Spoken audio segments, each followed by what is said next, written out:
Hello, welcome to Perspectives on Life. I'm your host, Benjamin Day, Executive Director of the Marblehead Counseling Center. Today I'm joined by Terry McDonough, licensed clinical social worker, resident coordinator at the Marblehead Housing Authority, and social services coordinator at the Counseling Center. She joins me today to discuss aging in place. Hello, Terry, and welcome to the program. Thanks for having me, Ben. Well, let's start with a simple question. What is aging in place? So I like to think of aging in place as choosing to grow in your own community, and as older adults grow, they have different needs, and medical care becomes one of those needs, transportation, and so thinking of sort of a healthy aging community. So aging in place for some people may be an assisted living, a long-term care facility, but for those who want to age in place and stay in their own home, requires a little planning. Okay, so how do grown children help their aging parents balance independence and safety in the home, since they want to stay there? Sure. Well, ideally, folks plan ahead and create a conversation and have a dialogue with their parents about what the needs might be. But generally speaking, it's a medical event that brings that conversation around for folks. So usually a fall may lead to a hospitalization or a rehab stint. And then the family's sort of in the soup, if you will, troubleshooting and trying to learn the language of home care. And, you know, the discharge planners do a great job to try to kind of coach families through this.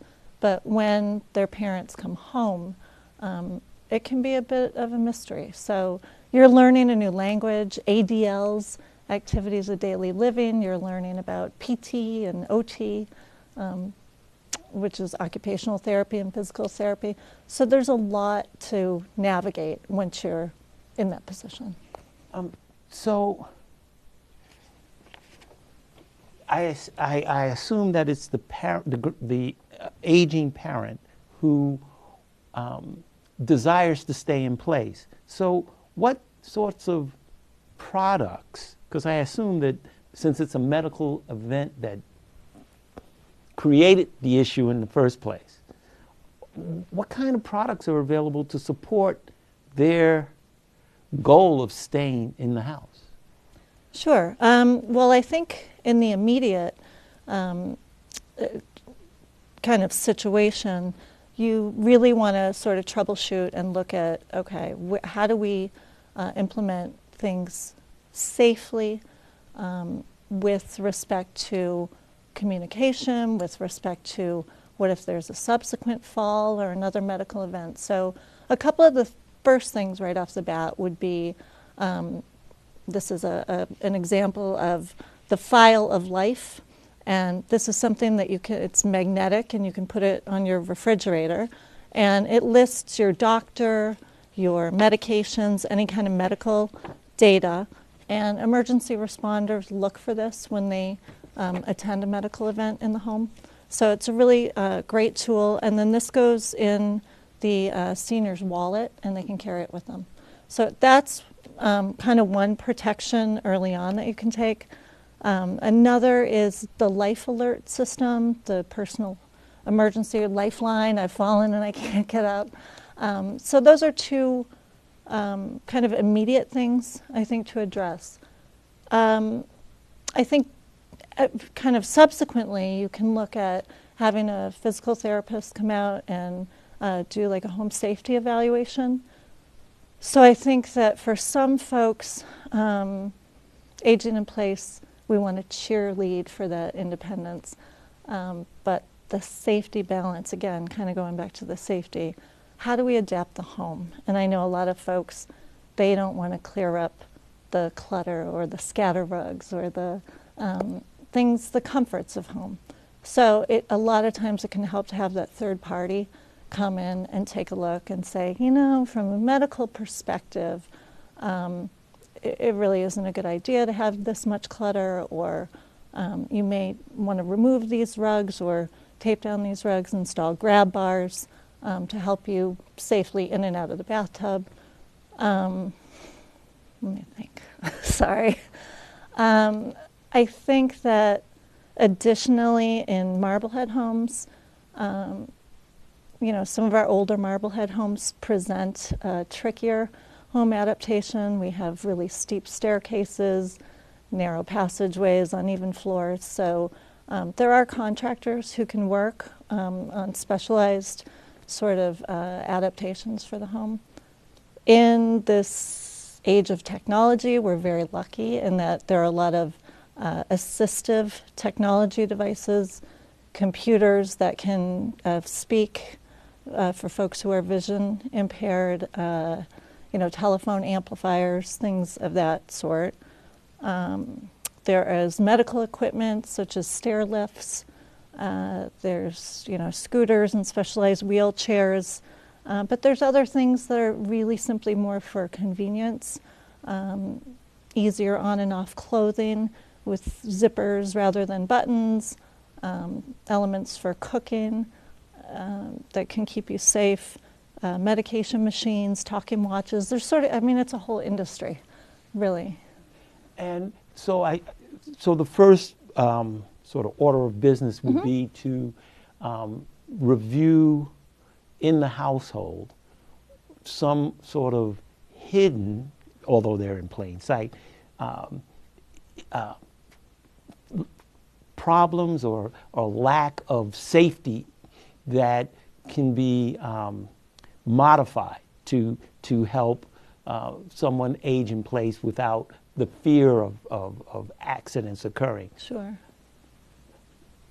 But you had mentioned that people can come in to help make that kind of survey. Assess, yeah. But you also mentioned things like PT and OT and all these other initials of things. What sorts of services are available?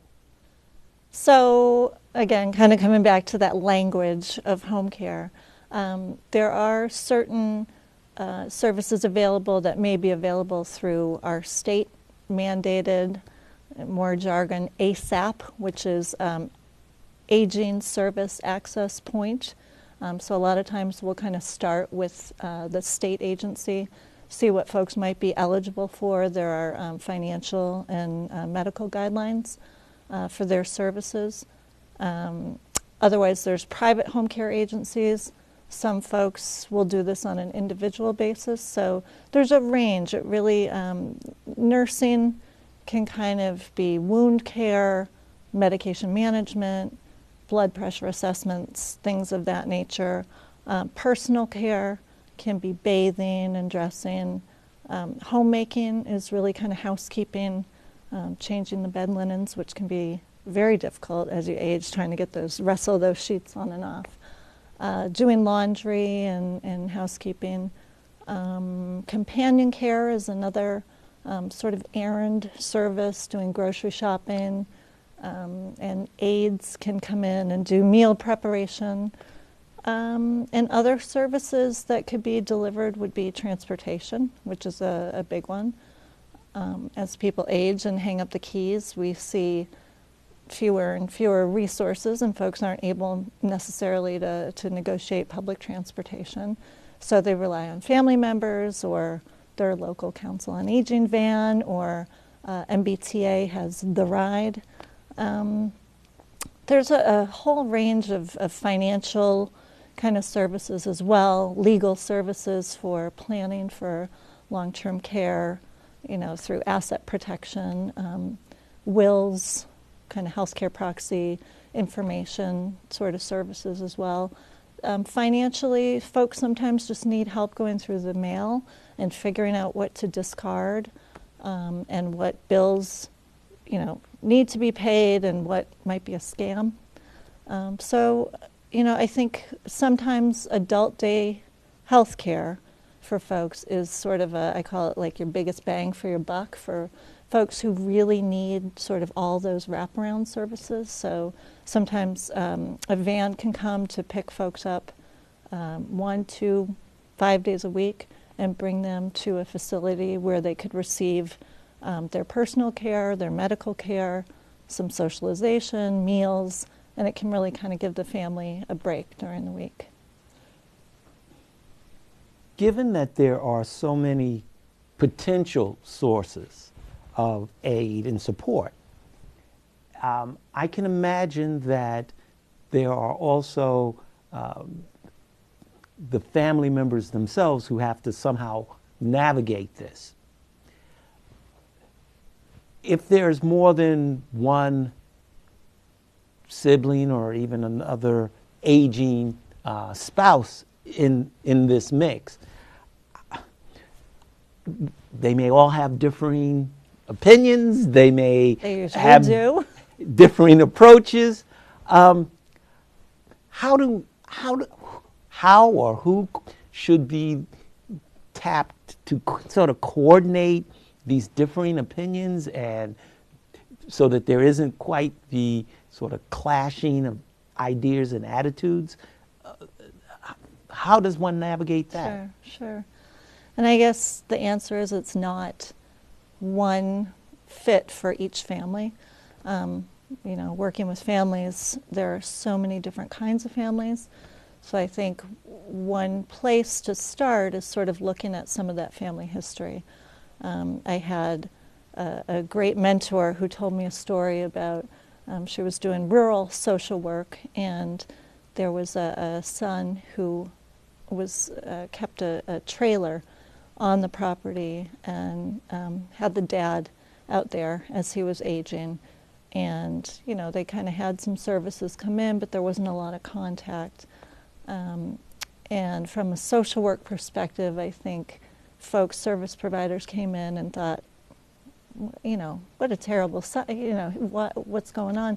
And come to find out it was a very abusive situation, and that was as far as that son felt that he could kind of extend that relationship. So that's sort of a starting point for a lot of families, is you kind of need to assess your own family history and honor the experience that not every family member experienced childhood the same, even in your own family, that your sibling may not be willing or able to participate. Some folks, have built up walls for self-preservation purposes.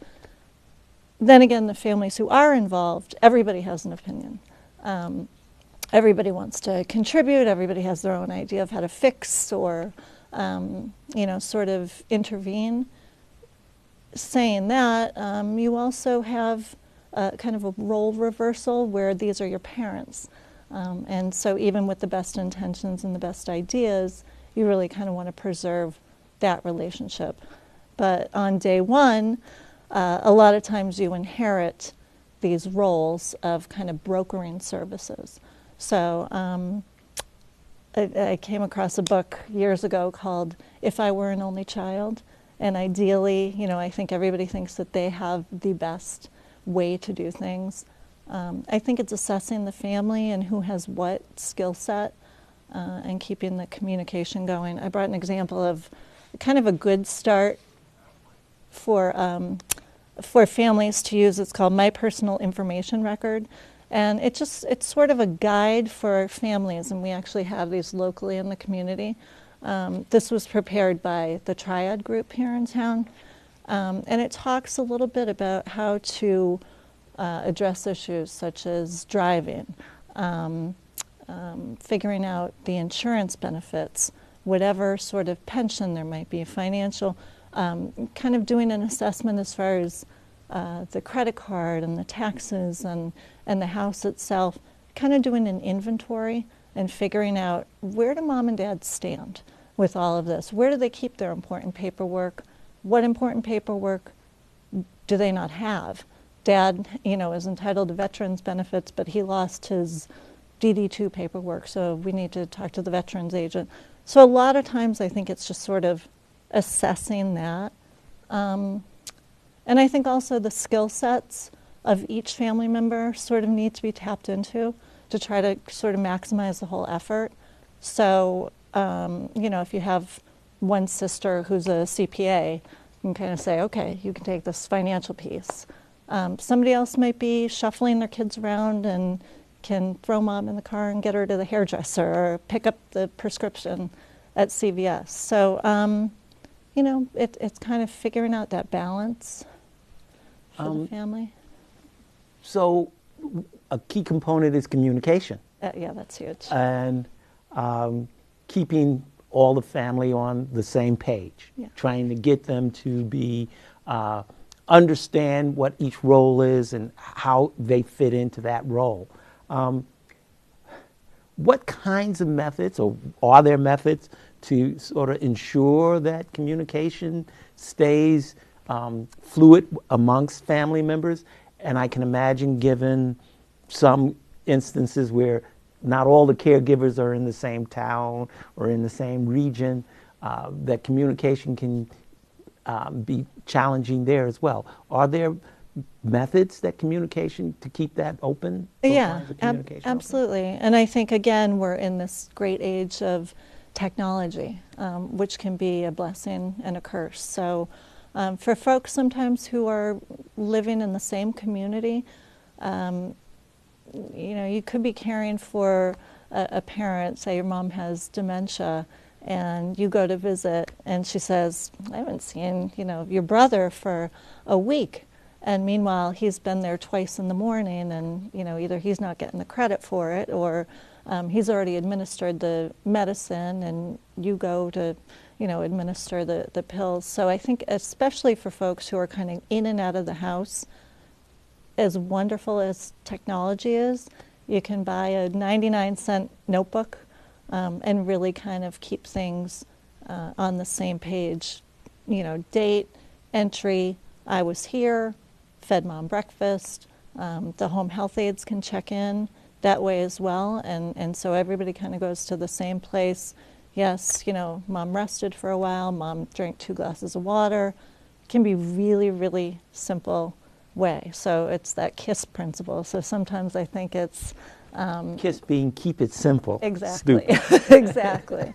So I think that's one thing for folks who are all local. But we're also really lucky in that we have the ability to Skype, and you can kind of do a care conference that you can set a regular time, whether it's weekly or if things are really kind of emergent, it can be daily. We also have Google Docs, Outlook calendars, things like that, so that instant communication, folks can instantly be notified, oh, there was a snowstorm, so we're not, we had to change the chemo schedule this week, or there was a cancellation from the dentist, so who can do it next Thursday? And you can really kind of plug in real time. Telemedicine is something that's really sort of helped not just families but patients as well. So to be able to check your blood pressure on your own cuff, have it sent, the results go immediately to your doctor's office, and you can kind of keep in communication that way. I think medical records, having everything sort of computerized at this point, the patient gateway for local, I think that's a partner's kind of a thing, which really kind of helps the patient and the family be able to access what's going on, what tests are going to be done from the doctor, what do the results look like, how long do we have to wait for the results. The technology, it can really build, they have, smart homes that, MIT has this great age lab that they develop products, and things are kind of emanating from that, they have bed alarms and things like that, where you could be out in Colorado and you could know if mom had a restless night, or if the refrigerator were open, 14 times, was she rummaging through doors or things like that, drawers, things like that. So it's a 2-part question. Yeah. I suspect that caregivers, siblings, even the other spouse, can have burnout. Mm. And I suspect that there's also the sense that, especially for the children of the aging parent, that there's or can be a role reversal that they're not necessarily emotionally prepared to indulge in. So what kind of supportive efforts can be made to A, avoid burnout, and B, help those individuals who may be having emotional crises based on the sort of change in their status in the family or the role reversal itself? Sure. I'll take the second part first, I guess. It's emotional, I think, to have that parent who raised you then come to a point where they need to depend on you. And so, I think one of the things is to sort of pause and honor that, really sort of look at it.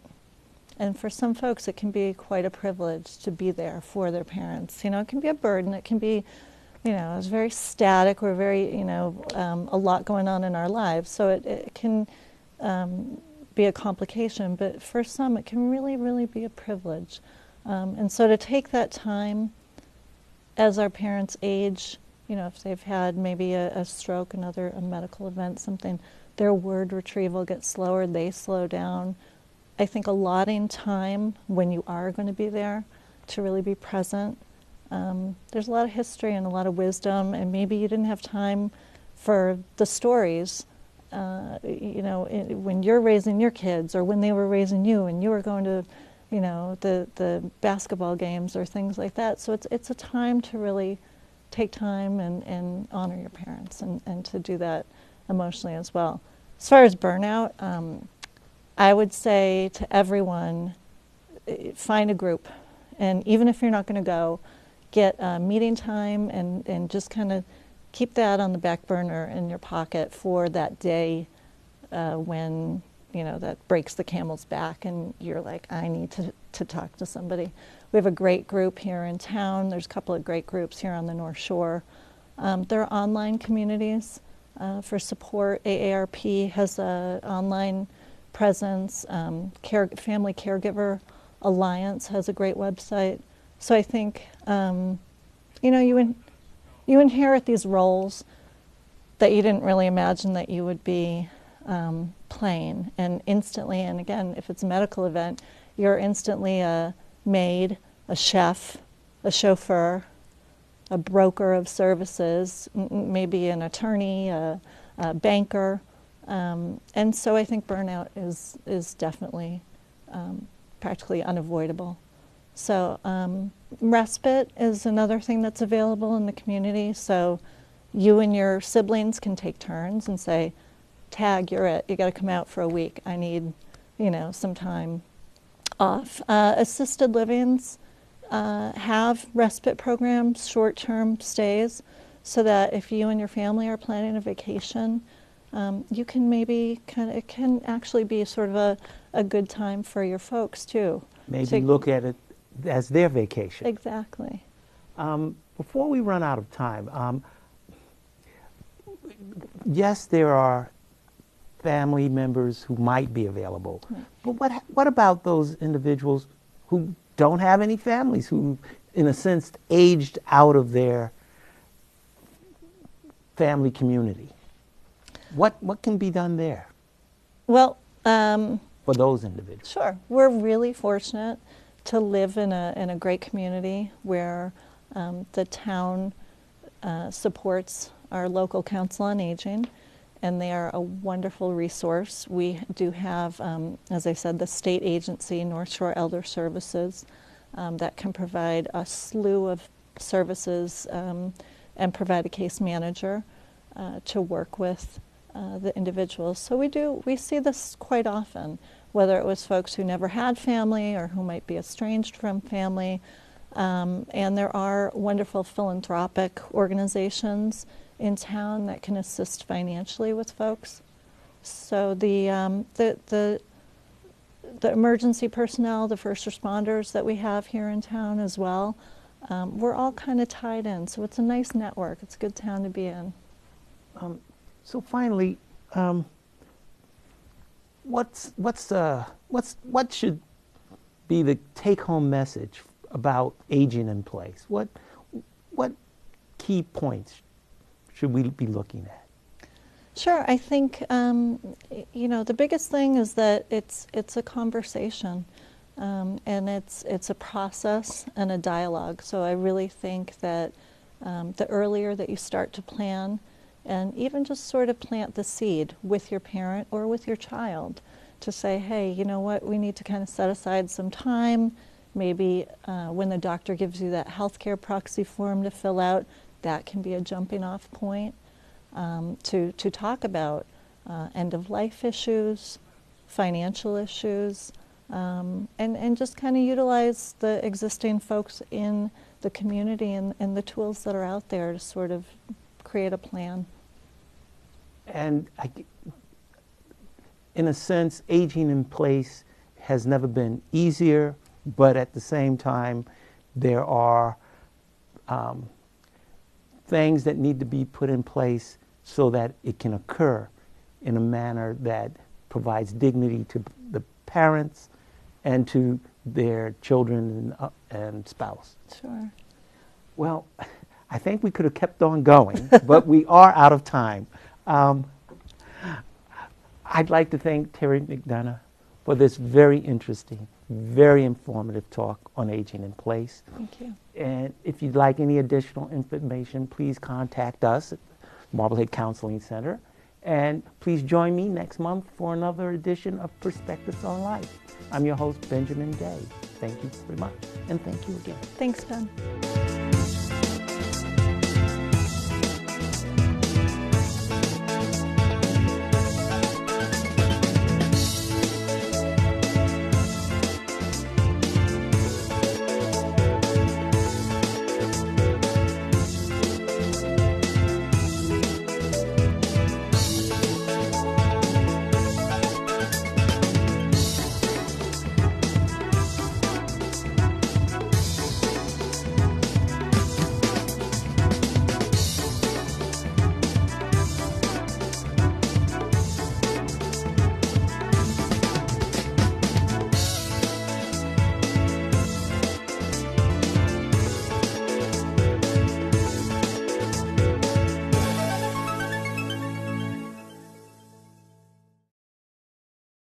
The preceding program was produced by an independent community producer. The opinions expressed do not necessarily reflect those of MCAM's staff or board of directors. MHTV, in compliance with FCC regulations, is prohibited from exercising control over the content of independent member-produced public access programming.